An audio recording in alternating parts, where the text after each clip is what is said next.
So this little model, we'll go through in more detail.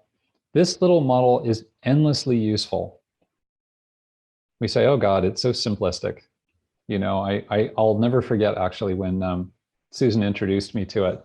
She said, oh, it's like a traffic light. And I thought, oh dear, you know, that sounds too easy. It sounds like kindergarten level. Yes, yes, yes, yes. Kindergarten level. Now, the reason why that's really important, I mean, this model has a tremendous amount of sophistication actually behind it, but it's so simple that you can remember it when you are completely pissed off, at least a little bit, you know, or when you're completely demoralized and you fall into that pit of despair and you're so distracted thinking about what a terrible human being you are, that all that education you have, all that sophistication you have is kind of a million miles away. Here's this little simple model. So I celebrate that. I celebrate the simplicity of it. You can teach this to kids. Actually, I've done it and it's really fun and they get it because kids are very direct. So don't let the simplicity fool you. So let's talk about these lights in a little more detail.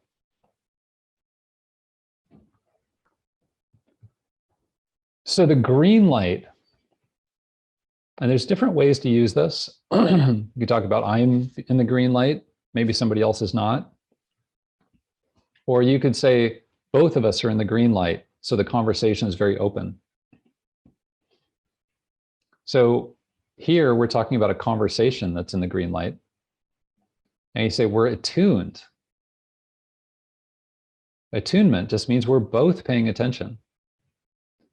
And not just paying attention at a surface level, you know, just the words that are being said. We're paying attention at a sensory level. So again, like reading each other's faces or body language. We're paying attention at an emotional level. Like I notice that I get uncomfortable when a certain topic comes up. So that's vital information. That's really powerful. And I can figure out what to do from there. So this attuned state of the green light, that's when you really want to work with each other. Now, what does it mean to work with each other? You know, obviously in a professional setting, this is when you want to deliver crucial information to somebody that can help them. This is when you want to make that intervention and have somebody really recognize what you're trying to do. This is when, you know, as a team, this is when you can get creative. You say, listen, we're all on the same page here. We all know that there's this problem happening. How do we actually fix this? And, you know, you brainstorm together, you work together, you figure out, put together a proposal, whatever, you know, this is the time when actually you can move things forward in that green light when things are attuned. This is when you're not running into endless complications that arise when things are sort of shut down at various levels. So it's a powerful point to recognize that now is the time. Like, don't waste this opportunity. We're in the green light. Let's go. Let's do this. And we'll get back to this a little bit later.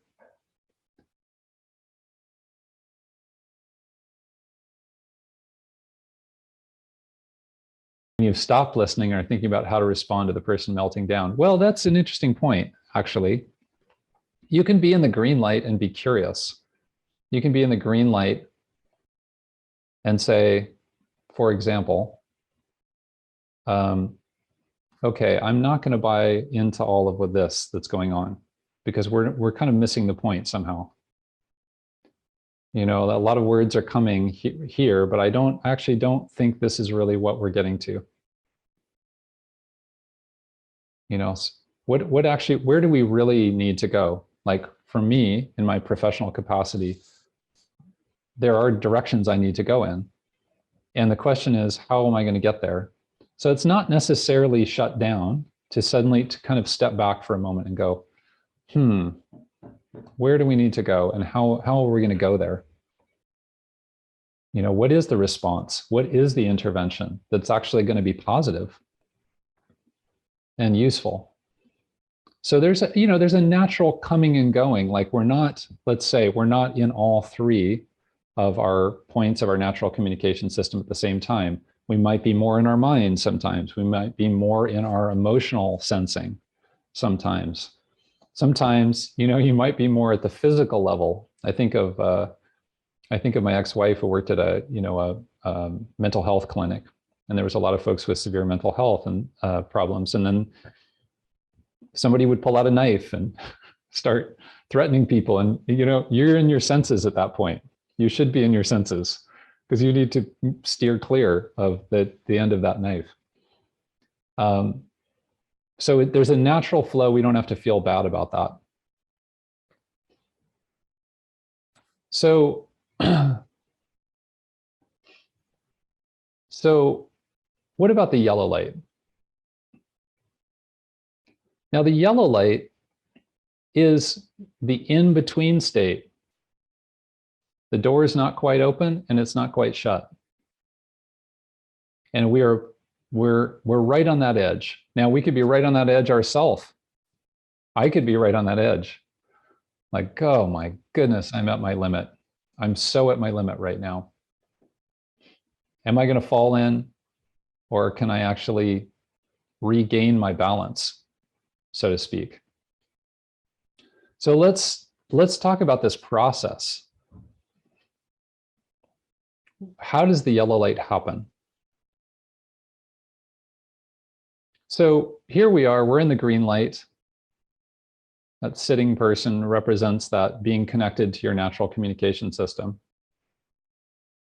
And lo and behold, life interrupts us. Life throws something at us. And we have a distress signal, right? We all know that moment. Your day is going along and everything seems fine, and bang.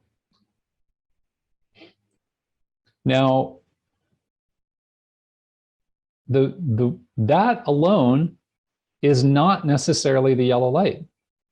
As you notice, this person's still quite green. So you could have a distress signal, and you have trained.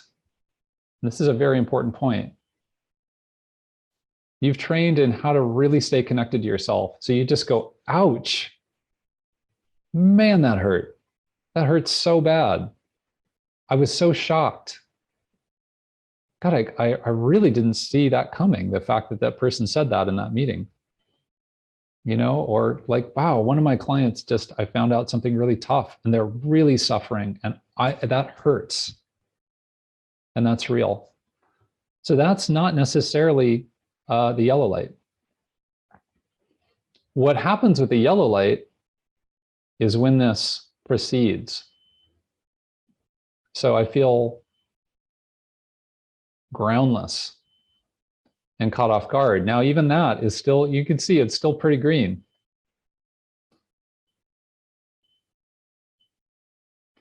But here we start to go a little more yellow, ashamed, embarrassed.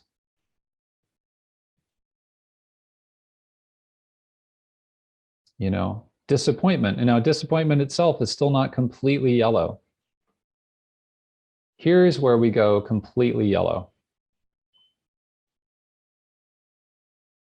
Is we actually turn it back on ourselves. We say, this must be happening because of me. And it's not just, and I want to clarify this.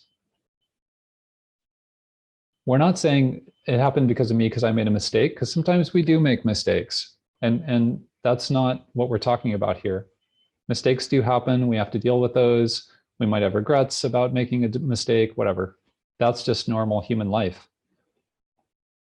The feeling here is that there's something secretly wrong with me that the whole world doesn't know. It's very catastrophic. It's a kind of catastrophic thinking. And, it's this sense that my God, I guess all of the rest of humanity is okay, but I must have been born wrong or something. And we fall into this kind of, it's very dreamlike. It's like a nightmare-y, dreamlike habit that we've created for ourselves. And for, your clients as well, right? Fall into this state. I'm bad, I'm bad, I'm bad, I'm bad. And it's a very painful state. That's the thing about the yellow light. In some ways, the yellow light is more painful than the other states. And so it's the one we actually have to be especially careful around.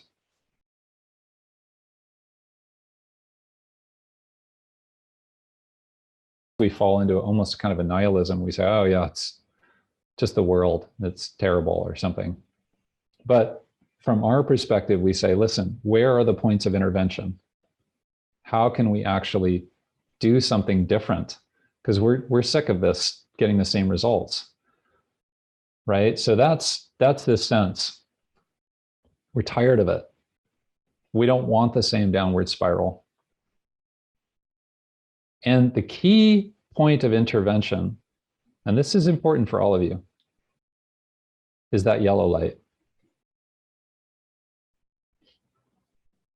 The yellow light is where it's the easiest point to intervene. Because when we're already open, well, okay, there's not a big problem going on. And when we're totally shut down, it's actually really hard to make an intervention. But that yellow light, even a small intervention can have huge positive effects. To just catch that moment when somebody's collapsing on themselves and say, yeah, okay, well, yeah, I hear you. I guess that maybe that you could have done that better. But the fact that you're asking yourself that question shows that you care about the situation, you care about others. And I think that could be really helpful. Like what could be done? And they go, oh, I do care about others. I do want a better situation. Boom. Already it's easier to lean towards the green.